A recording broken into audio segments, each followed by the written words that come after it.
This is In the Middle with Josh and Sarah Siders. We get it. You're probably going through something that's asking you to dig deep, think differently, and hold on against the odds. So these are our thoughts about starting new things, shutting some things down, and being with you, right there in the middle. Welcome back to the In the Middle podcast, the podcast for those of us who haven't arrived yet. I'm Sarah. I'm Josh. Good to have you. Yay, we're back. We're back from all the things. Yeah. Travel, getting kids off to high school. New schools, yeah. Middle school. Yeah. And the announcement that we'll be making at the end of the podcast, so stay tuned. We're not going to tell you when it is. Just listen because it'll be fun. So we will be making that announcement. But today's episode is brought to us by Hair Today, Gone Tomorrow. Products and services that help you get hair where you want it and not where you don't. Yeah. Yeah. Because that's the thing. It is a thing. And we appreciate Hair Today, Gone Tomorrow because, you know, one of the things that happens in midlife is that we go through some changes. Yeah. And I feel like it would be nice if we had, like, you know how there's, you know, you sit down with your kids and you're like, your body is going to go through some changes. You know, you let them know. Right. Where's the person that sits down with you in midlife and says, Yeah. your body's going to go through some changes, and then like tries to make it fun maybe. Right. Or like exciting because it slowly happens over this kind of like decade of like 40s, 50s. And it's your body changing, right? Like you are mind, body, soul. But when you're going through all these, you know, mental changes, and hopefully you're growing in emotional intelligence, and hopefully things are improving in your life and you feel maybe better and more resilient. But then a lot of times, and this is kind of the core of our discussion today, is when you look in the mirror and you're like, what? Something's different, right? Yeah. And I look different. Maybe it's the wrinkles that collect between your eyebrows or across your forehead or around your eyes, your smile lines or whatever, that the dreaded like turkey neck that women talk about and that we feel so afraid of. And we would grow a beard if it was socially acceptable. There's so much we could hide, you know, if we could do some facial hair. We're not supposed to. And this has just been something that I've been feeling over the last few weeks. And it's been a really weird, a weird like experience, because I also, as we've talked about many times, there's such an upside to so many elements of being in midlife, you know? And we spent a lot of time talking about like the potential upside, right? That's a big thing we do here. And I've heard, you know, some women say, like Jane Fonda, you know, on some episodes, podcasts and things, she's like, aging sucks. And I was like, oh gosh, I mean, okay, you're just going to say it. But I think that's just the part of it, like where you feel like, you know, at least this partly, like your body changes, but specifically the way that you look to yourself when you are like, wow, I feel like I'm smart. I feel like I can handle so much more stress. Stuff doesn't bother me as much anymore. And you're like, oh, right, go me. And then you go look in the mirror and you're like, why is my hair so frizzy? You know, why does my skin look patchy? What is happening right now? So yeah, I think that's something that I've experienced a little bit. I don't know what you've noticed yourself. Yeah. There's definitely like, you know, physical changes that you notice in yourself. And I think people experience it differently. Yeah. I think you can tell with some people, like life has really worn them down. Yeah. And it's really like people wear their, not just their age externally, but they live their wear and tear externally. Wow. That's a great you know, point. You can kind of see on their face, on their body, like the body keeps score, right? Like, people, can look worn down And it's really confusing because you used to be able to bounce back from things a lot easier, a lot quicker, and yet, the physicality of growing older just takes a steeper toll. Yeah, absolutely.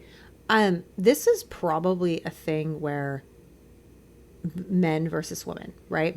How do women think about the aesthetic of aging versus men? What do you feel like is the pressure that men are under, like physically?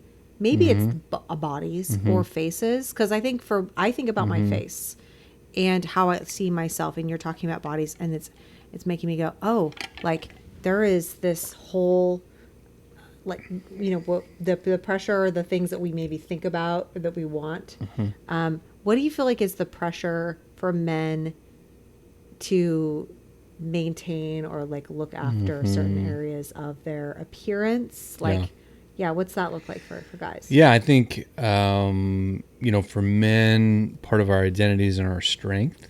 And so like seeing the decline physically, bone and muscle mass loss, there's I think a big desire to hold on to that as long as possible. Yeah. And then, things like hair loss, things like that.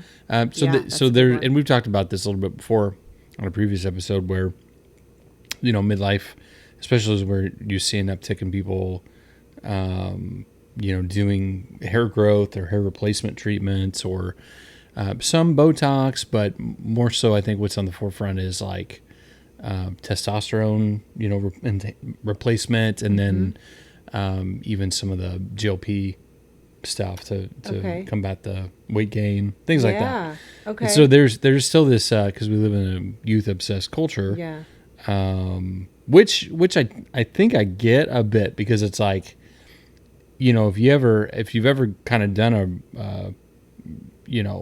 if you ever lost weight, or maybe went shopping and improved your fit, it's kind of nice to feel like you got part of yourself back when things feel so out of control. It's like, oh, okay, there I am. I recognize myself, or I feel good about myself. That sort of thing. So I think yourself. There's similarities with what I understand women to go through, but for men, I think it's like virility, strength, things like that. Yeah. So you're it's more of that body, as opposed to maybe not as much the face. Like, you're talking about hair. I think it's more accepted for men to age on their face. Yeah. Okay. Like there's think about like aging actors.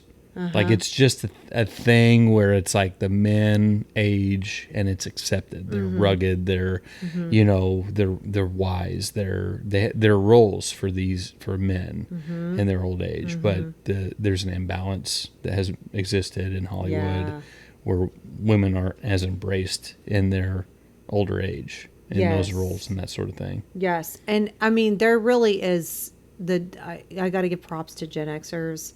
In Hollywood and Gen Y. So, there's a lot of women that are really going out there, like Sarah Jessica Parker, challenging that, Pam Anderson and people who are like, I'm just going to let myself do this, how it, maybe they're saying to themselves, well, men can do this, so let's change the conversation. Right. And I really appreciate that. Because there are always those double standards, and to be fair, like what women and men want from life, from relationships, like there are some differences. I don't know that I want like suddenly men's standards applied to me, right? It's like, well, I don't want these beauty standards. I want men's. It's like, do I? I don't know. Like, I don't think I want that either, right? So, I think for women, when you talk about being the culture being youth obsessed, it's like women are being pressured to remain sexy, because when a culture doesn't understand the sage, right? There's nowhere for someone to go as they get older. Maybe men can age on their face, and we're like, okay, that's a distinguished looking gentleman or whatever. But when a woman loses her sexiness, the thing that women say that I think we all feel afraid of is invisibility.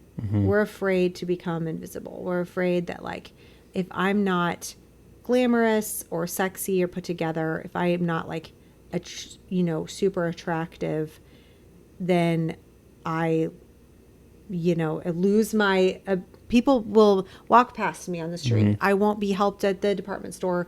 I mean, there's a lot of stories that women have of being invisible, and I always think, like, how much of that is you expecting that because that's your life experience or whatever. Maybe you're putting that out there, and how much of that is cultural, and I don't know yet. But I definitely feel that, like, I'm wrestling with this right now. So a lot of people will comment on where my hair is going gray, and they're like, "Oh, that looks cool," And at first I was like, "Yeah, it is cool," and then I was like, "Wait a minute. If I let myself go all gray, it's going to change my skin tone. It's going to make me look older, like, really quickly." And I think right now I'm at a point where I'm like, I'm not ready for that. Like, I'm kind of a little bit of hippie. Like, I like things to be natural, I don't want to do too much, but I'm like, I think I am probably going to, color it at least a little bit at some point as it gets more intense, because it's just, I'm just like, I know this is happening. Yeah. And I can't keep up with it. Like, I can't process it. I'm not ready to process it.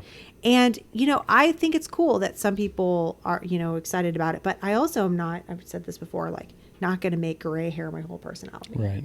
So there's things where I'm like, as my friends and I, get older, and some of us are like, okay, I'm going to do Botox. I'm going to do this. I'm like, that doesn't necessarily make me feel younger to have my forehead not move. It's like, does that make me feel young? Yeah. What is that doing for me? When I think where is that line? Between, like, I'll do I'll do some teeth whitening, but Botox is too much, or like I'll do hair color treatment, but Ozempic is not the thing, and I don't know that we have all found. I don't know that the standard exists, but there's also the sense in which, okay, that's a bit much. Like, not in a crappy way, but just like you're trying too hard, or doing too much, or there's too much money sunk, or you don't look like yourself, and I don't know. I don't think I've not really talked with a lot of men about this stuff. So I'm curious, like, do women, is there kind of a code of, like, celebrate only, or is there, like, any truth telling that goes on, like, in the chat? But women are like, "Oh, your eyes are saggy. You need to do something about that." Or it's like, "Hey, I think that's a little bit too much." You know what I mean? Yeah. Like either way. Yeah. What is the decorum on, oh my gosh. Trying to get your youthfulness back, or an image of youthfulness? I don't know. Yeah. And I think that we talk about it being youthfulness, but I do think it's, like we said, oh, there I am. I want to recognize myself. At the end of the day, I just want to recognize myself in the mirror. I'm wrestling with how I see myself and how I know myself versus what's reflected back. But like for men, like, if some dude showed up, and his goatee was like colored jet black, there might be some side eye among the guys, or some like, okay, hey, looking good, or something. That would probably be it. And it's like, that's cool, but like, should there be a little bit more like, hey man, like, it's okay to just be, right? I don't know. I feel like it's so much about personality and culture, right? Like, if you go to California or whatever, you're going to see so much more, like, I don't know, Arizona, curated faces, and that, like, designer face. Even with men, you're going to see more of those things, because there's an immediate cultural pressure. Whereas in the Midwest, people are more folksy, It's True. going to be like looked down upon to have a face full of work. But nobody's going to tell you. They'll just tell it to each other. They- They'll do the Midwest nice thing. They will. The girls at brunch will be like, "Oh my gosh, I don't know. I feel like she probably should have just done a lip flip instead of all of that collagen." You know, or like, everyone was talking a few months ago about Kris Jenner's new face. I think she spent $30,000 to $70,000. I can't remember how much. She looks amazing. She's 70. And she looks exactly like Chloe, her daughter now. It's like every time I see her, I'm like, is that Chloe? And I'm not a huge Kardashian fan, but they're always in the zeitgeist. They're just in it. Yeah. So we embrace it. But yeah, like that's one of those things where it's like, is there a line? Yeah. She looks amazing. She does not look like she had so much work done. That's how much work she's had done. Sure. And that's hard to do. So I think that question of like, is there a line? First of all, I think the only line is, are you avoiding reality? Are you avoiding this, like the fact that you're aging? And you know, it's like, oh, well, Sarah, yeah, why don't you ask yourself that? Because you're going to dye your hair brown and hide your gray. Like, are you avoiding?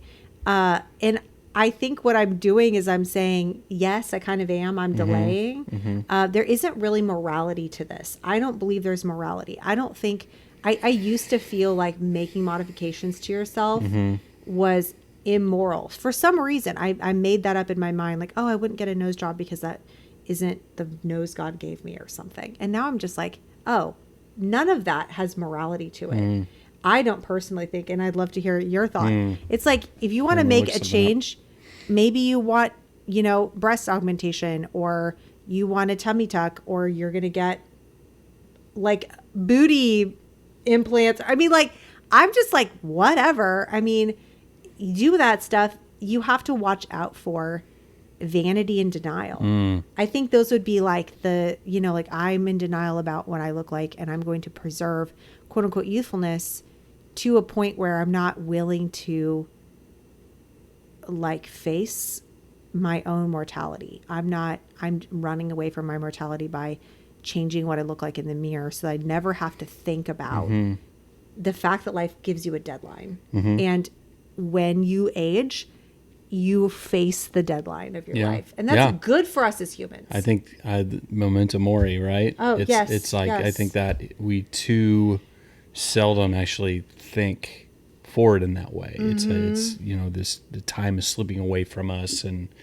we're just trying sometimes in vain to get it back, or to relive the glory days, or, you know, I think in the second half of life, like there is a lot of newness, either, you know, people that are restarting a career, or, you know, in new relationships or second and third marriages. They're trying to figure out who they are, who we all are in that second half of life, if we allow, you know, the soul to do its work. And so I think is it a morality question? I don't think so, except for, like, what the question is, what are you chasing? What are you trying to what are you chasing? live into? Okay. Yep. That's why I think the line is elusive to figure out, like, we're always searching for, is this good or bad? Yeah. It's like, I don't know, but what kind of person are you becoming by doing that? Yeah. You know, what kind, any kind of supplementation, augmentation, any of those things. What is it that you're chasing, and who are you becoming? Because Proverbs talks about gray hair is a crown of splendor. It's attained in the way of righteousness, or it's gained by living a godly life. Wow, so righteous, so godly, like, right up in here, y'all. I guess mine's more down here. Like, I don't know. Hasn't made it to the crown part. It's more like the appendage. I think, like, Scripture values old age. Yeah, you're right. It values the hard-earned life wisdom and experience. Yeah. And it's unfortunate, because it's like we don't know what to do with people in the second half of life that have really fully embraced that, that are living into that, there's a reverse age discrimination that can sometimes happen. Yeah. I've heard from quite a few men of like they feel like their opportunity, they've hit a ceiling. What is it? Golden handcuffs? Is that what it's called? Like you kind of hit the ceiling in your organization. They don't know what to do with you. You feel like you're too old to start over or do something new, or like you're not getting the promotions. Because they're going to youthful people, or like it's hard to keep up on all the software that comes out or the new apps. I that just sort of had thing. someone saying this to me this week. Golden handcuffs is more about like I'm making so much money in this role. Oh, that that's I can't right. leave, Yeah. which is another midlife totally. issue for sure. But yeah, there's definitely that like feeling more and more that we were just talking with a friend about that, like who's early 40s, right? And who's like, oh, these younger people are coming in to this field that I'm in. And I'm like, what? Because this is somebody who's like extremely savvy with it in so many areas, like an incredible asset. And even this person is very I was like, really? So, So I think it's all like these things. We live in this tension of, figuring out how to celebrate our lived experience, the wisdom that we've gained, hopefully, from it. And we live in a culture that says be young and stay relevant through youth. Yeah. And the reality is like our bodies won't let us forget. Right? Yeah, right. Like, yes. One sneeze and I'm like, back pain, I don't got it no more, or like it took a week to fully recover, Oh, dang, that sneeze still got me. And it's like, there's no quick fix for this stuff. No. Which I think, kind of going off on a tangent, I think like, what is the, youth is wasted on the young, or whatever the saying is. It's like to actually have a fulfilling life in older age means you have to actually start thinking about it a lot earlier and not treat your body like an amusement park.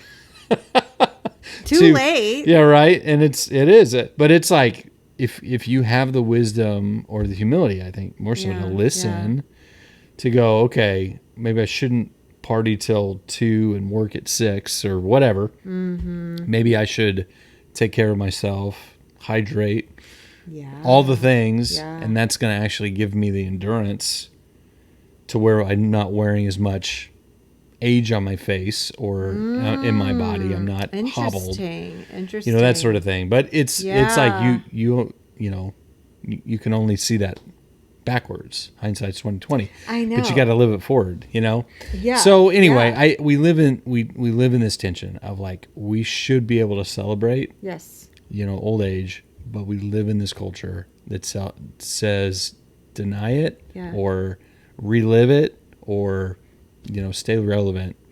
And it's confusing. It's confusing to figure out where is that line between I'm going to do this, or No, sorry, I didn't. No, that's all. I just like that the line. It's like, what is the line?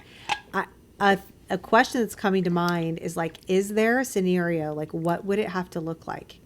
Could it be individual, or does it need to be like full cultural movement where I don't feel weird because I look in the mirror and I am like, oh, my skin looks uneven and patchy and strange and I don't know what's going on. My hair is like, frizzier, so much more hard to manage when it was always so easy my whole life. Like these things like that. Is there a scenario where I am just like, oh yeah, my hair's doing that thing that the grown-ups told me would happen. And there are some things to manage it, but it's also something. Is there a scenario? I think a lot of this goes back to the work that you're doing inside yourself, inside your soul. Is because there could be a place you get to where you just don't care as much. Like again, it's kind of both and. You care because I've seen people in midlife and in older age, like they start like they kind of accept who they are. They accept I'm not 20, so I'm not going to dress like it. Yep. But I can dress like a 50-year-old, and some 50-year-olds dress really well. Yes. They have maybe the means, the money to get a tailor-made suit, to Yep. get a good fit, Yep. to get nice Italian loafers. You know, I'm Yes. thinking those guys like Clooney and Brad Pitt and shoot, even Robert Redford. You know, all these men, even Daniel Craig, like Yes. they're in decent shape, but they're also not 20, 30-year-olds. Right. And so they go to somebody they buy good clothes that are Yes. going to last. Yes. I'm sure they keep going to the gym and finding a good stylist or barber, but they wear clothes that actually fit them. They, get the sleep, get the hydration, Yeah. get the exercise they need to take care of themselves. And I'm not just talking about celebrities, just everyday people where it's like, wow, you have good style. Yes. You have given up on staying relevant, Yep. but you're more classic Yep. and dignified. That. Yep. Right? Yep. So I think there's a certain centering that happens where you can go, that the fads Yes. are a young man's game, a young woman's Right. game. Yep. I'm going to dress like classic, Yep. like old Hollywood or Rat Pack or whatever. Yes. It's like I know how to put together something, or I know how to hire someone to put together a wardrobe Yeah. that fits me well, that's classic, that's going to last, that I can interchange. It's just that it's like working together. So again, I think some of it is you project outward what's really happening inside. Yeah. And so I'll always come back to that. It's like, it depends. Can you, I forget your original question, but the answer I would give is, can you do the work so that you're centered, you're fine with yourself, you can let the rest of it go, Yeah. and you can move on with your life. No, that's a really good point, is like what you're doing internally and wrestling with the very strata of who you are as a person. Because I think like I said, is there a scenario where you look in the mirror and there are changes and they aren't like all quote unquote positive or easy or comfortable, but you're like, I expected this, I am okay with this, I know what to, kind of how to modify this. Like you said, you, instead of the trend forward approach, you take the more classic approach, you develop your personal sense of style instead of trying to fit in. I know that's something I've talked to you about. Like, I want to just have more statement pieces. I wear more jewelry now. Like, I very much am shifting how I show up. And it is very much related with how I am noticing that I'm getting older. And it's like, oh, I'm not going to wear the wide leg, jeans with all the stuff going on and the crop top. Like, the wide leg jeans, check. Crop top, heck no, right? That's not happening for so many reasons. That would be, nobody wants to see that. It's also just, it's not my jam.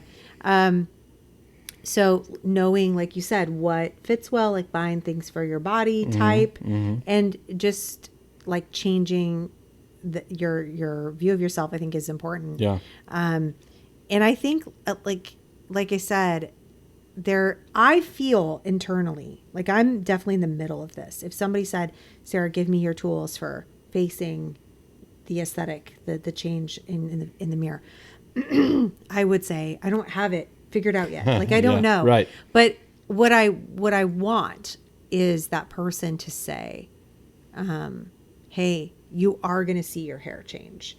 And you have some choices on what you'd like to do. Yeah. Your skin is going to change. There's some choices there. And all of that is fine. It's just, it's hormone changes. It's normal. And so if you want to be a little rugged, and kind of lean into that can be your vibe. Yeah. And if you want to have like a more put together look, you want no lines on your face, like that's a thing you can do. So you can own what you look like at this stage, That's good. And you're also going to feel a little awkward, just how the same that a child who's in, middle school, high school, having a growth spurt, part of their body does something. Not everything's lined up yet. Right. They don't know how to walk in their longer legs. Their pants suddenly are too short for them.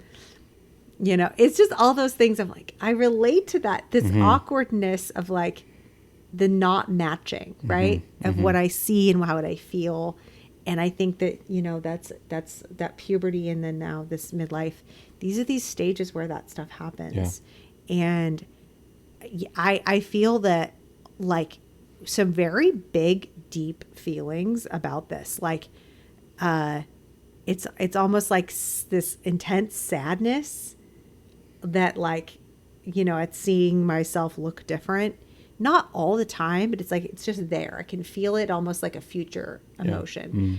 Some intense sadness about it, like grief, that I can't, like, predict or control what I look like as easily anymore.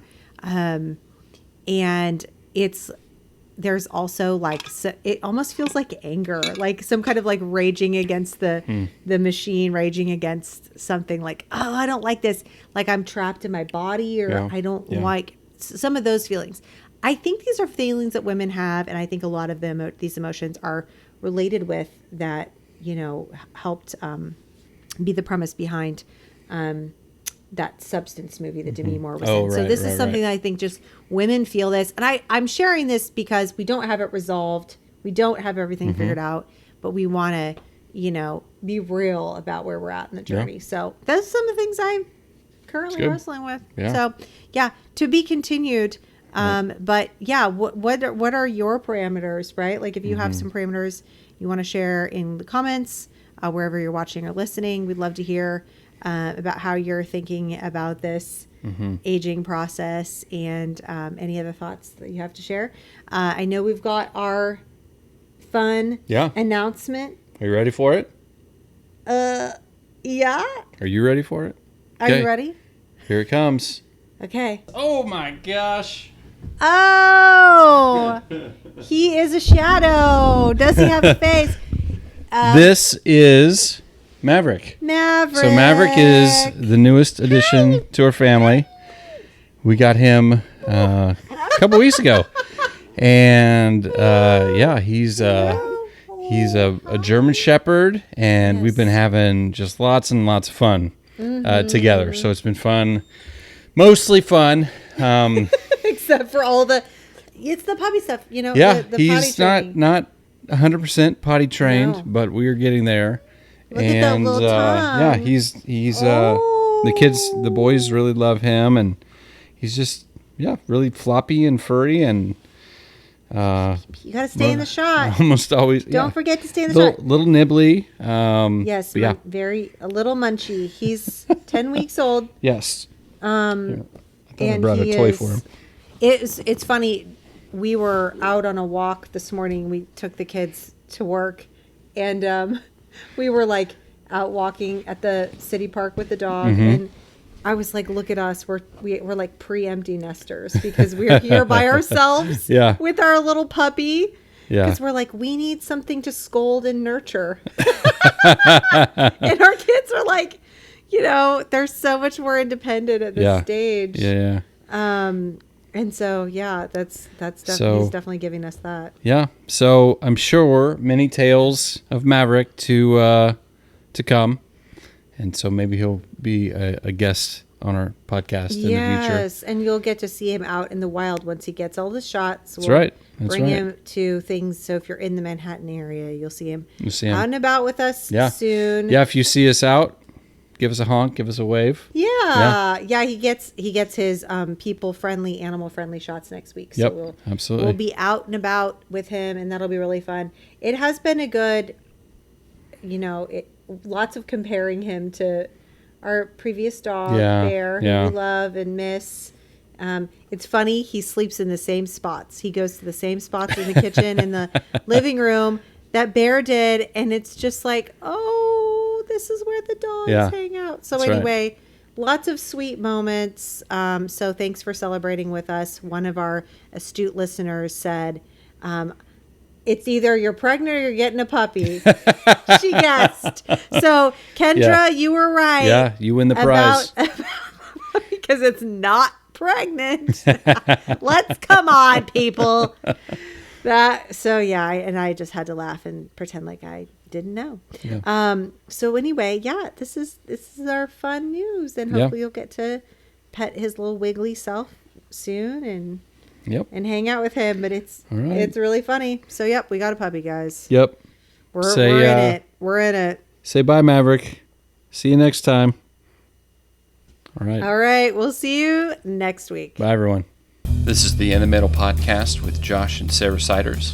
Visit inthemiddlecoaching.co for other resources, courses, and helpful tools.